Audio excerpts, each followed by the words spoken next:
আসসালামু আলাইকুম। কেমন আছেন আপনারা সবাই? আশা করছি সবাই খুব ভালো আছেন। আজকে আমি আপনাদেরকে একটা প্রজাপতির ক্লিপ বানানোর ভিডিও নিয়ে চলে আসলাম। তো চলুন ভিডিওটা শুরু করা যাক।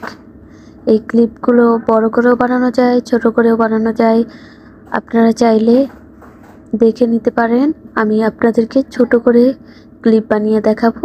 যদি আমার ভিডিওটা ভালো লাগে তাহলে আমাকে একটা লাইক করে দেবেন, আর আমার চ্যানেলে নতুন হয়ে থাকলে সাবস্ক্রাইব করে দেবেন।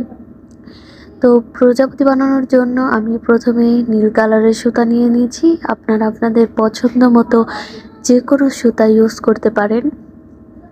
এখন আমি এটাকে আমি কুশি কাটার হুক নিয়েছি 2.5 mm এর হুক। এই যে দেখুন, ঠিক এভাবে ম্যাজিক সার্কেল করে নিলাম।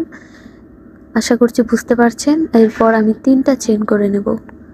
3টা চেন করার পরে একবার ইয়ার্ন ওভার করে, অর্থাৎ ডাবল ক্রোশি করে নেব। ডাবল ক্রোশি এই যে একবার ইয়ার্ন ওভার করতে হবে।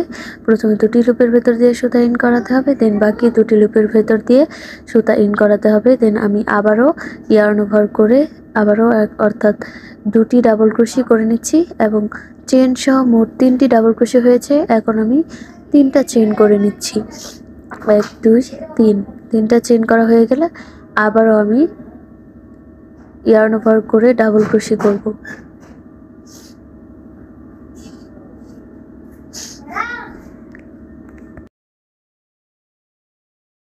চেন করার পরে আমি আবারও 3টা ডাবল ক্রোশি করে নেব। একটা করা হয়েছে, এই যে আরেকটা ডাবল ক্রোশি করে নিচ্ছি। এখন আবার আরেকটা ডাবল ক্রোশি করলেই হয়ে যাবে 3টা ডাবল ক্রোশি। 1 2 3, হ্যাঁ 3টা ডাবল ক্রোশি হয়ে গেছে। আর ডাবল ক্রোশি কিভাবে করতে হয় আশা করছি আপনারা বুঝতে পেরেছেন। এখন এই যে দেখুন, মাঝখানে 3টা চেন করার কারণে যে ফাঁকাটা হয়েছে, এরকম ফাঁকা আরও 8টা করতে হবে। আরও 8টা করতে হলে এরকম ফাঁকা, তাহলে আবারও আপনাদেরকে 3টা চেন করতে হবে।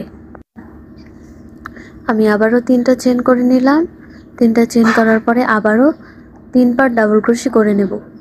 এই যে প্রথমে সার্কেলের ভেতর থেকে সুতাটাকে এনে 2টি লুপের ভেতর দিয়ে সুতা ইন করব, দেন বাকি 2টি লুপের ভেতর সুতা ইন করব। এইভাবেই ডাবল ক্রোশি কাজটা করতে হয়। এবং আমি আবারও 3টা ডাবল ক্রোশি করে নেব। এভাবে আবারও 3টা চেন করব, আবারও 3টা ডাবল ক্রোশি করব। এইভাবে আমি মোট 3টা চেন করার কারণে যে ফাঁকা জায়গাটা সৃষ্টি হয়েছে, সেই ফাঁকা জায়গাটার মতো আরও 8টা ফাঁকা জায়গা করে নেব। শেষে আবার স্লিপ স্টিচ দিয়ে জয়েন করে নেব সুবিধা মতো।